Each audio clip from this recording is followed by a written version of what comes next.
One evening, I was sitting at the kitchen table, scrolling through my phone. The house was quiet, so I figured it was a good moment to watch a bit of a movie. I knew it probably wasn't the best idea the volume was high, and I kept glancing around to make sure no one was coming. I was so absorbed that I didn't even notice my stepmom and stepsister enter the kitchen. Thinking I was safe with my back to them, I was startled when my stepmom's voice suddenly broke the silence, asking what I was watching. I quickly tried to pause the movie and close the screen, but it was already too late. My heart raced as I turned to see them both standing there, looking at me with surprise and disappointment. My face flushed red. My stepmom crossed her arms and raised an eyebrow, while my stepsister smirked, clearly enjoying the awkwardness. "There's no need to watch that kind of thing here," my stepmom said firmly, her voice more maternal than angry. I had no response, so I mumbled a weak sorry and wished I could disappear. My stepsister, trying to be funny, chimed in, "Maybe next time, pick a better spot than the kitchen." Embarrassed, I quickly grabbed my phone and left the room, hoping the whole situation would just resolve itself. As I walked away, I could still hear my stepmom reminding me to be more responsible next time. After that awkward encounter, things didn't really go back to normal. My stepmom and stepsister started treating me a bit differently. They began giving me odd, knowing looks whenever I entered a room. At first it was just subtle, an eyebrow raised here, a glance there, but eventually it became impossible to ignore. I started feeling like they were keeping an eye on me, especially whenever I had my phone out. Whether I was sitting on the couch or at the table scrolling through social media, my stepmom would glance over her shoulder at me, pretending to be busy cleaning or doing dishes. My stepsister was no better, always giving me a smug grin like she was waiting for me to slip up again. What bothered me most was the constant sense that they were watching me. They never openly accused me of anything, but I started noticing little things like how my stepsister would hover around whenever I was on my phone, trying to catch a glimpse of what I was doing, or how my stepmom would walk into my room without knocking. I couldn't relax in my own home anymore. It felt like there was always someone watching. Anytime I sat down with my phone, I'd find myself looking over my shoulder to make sure no one was around. One night I was watching a video in my room with the door closed when I heard footsteps in the hallway. Before I could react, my stepmom walked in, pretending she needed something from the closet. I knew she was just checking on me again. She even got my stepsister involved. She would sit uncomfortably close to me in the living room, making me uneasy. One afternoon, as I was scrolling through my phone, my stepsister leaned over and, in a sarcastic tone, asked, "Having fun today?" They both gave me smug looks, as if they were just waiting for me to slip up. It felt like they were constantly plotting behind my back, watching my every move. To avoid them, I started using my phone in the farthest part of the house. One day, thinking I had some privacy, I went to the upstairs bathroom to take a shower.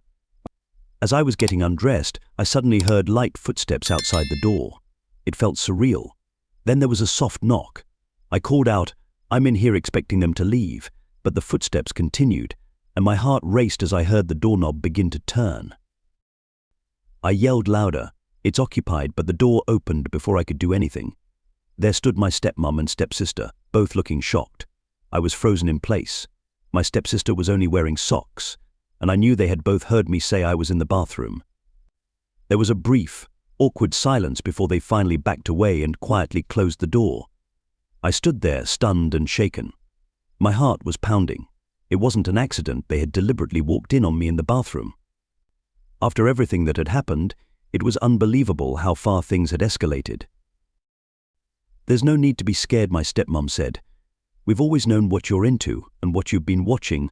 I couldn't believe they were aware that I had been watching movies of my stepsister and stepmom. But how did they find out? After that, they approached me and stepped into the shower with me. They started touching me as the water continued running. And though I was frozen in shock, I knew it was over for me. The next thing I knew, it felt like I had vanished. I quickly got out of the shower and rushed to my room, the only space in the house where I felt like I could breathe. I dried myself off quickly and locked the door, my heart pounding as I sat at the edge of the bed, wrapped in a towel.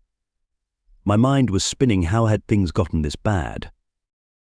Just when I thought I was free from their prying eyes, they managed to push things even further.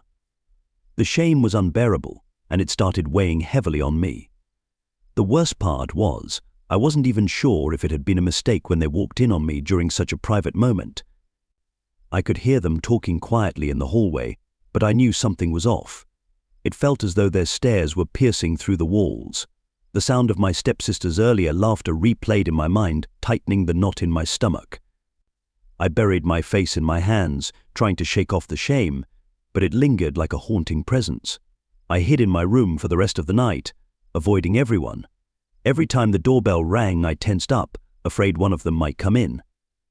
I dreaded walking into the kitchen, knowing they'd give me that same eerie look, like they were aware of something I didn't. I didn't even want to go out for dinner with them. My phone buzzed with notifications a few times, but I couldn't bring myself to check it. The thought that someone else might know what had happened made me sick. As the hours dragged on, I tried to distract myself with music or random blog posts, but nothing could take my mind off what had happened. The memory of them walking in and lingering for just a moment too long before leaving played over and over in my head. The embarrassment was so overwhelming that I didn't even want to leave my room. It felt like their eyes were still on me, even as I hid under the covers. The noise outside my door wouldn't stop, and the sensation of being watched grew stronger. I didn't know what to do. What if they came back? What if this wasn't the first time? Had I done something wrong?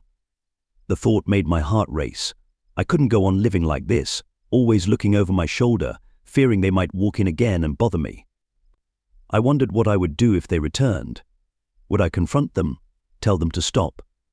Standing up to them didn't seem possible. The balance of power had shifted entirely. They had me cornered, just waiting for me to mess up so they could laugh behind my back again. This wasn't just embarrassing anymore, it was suffocating. Sure, I could lock my door every time, but would that even help? They had already shown they didn't care about boundaries. They could easily knock or pretend to walk in by mistake again, and I'd be right back where I started, feeling helpless and ashamed. I considered telling my dad. The thought crossed my mind more than once, but I didn't think it was the right move. What would I even say?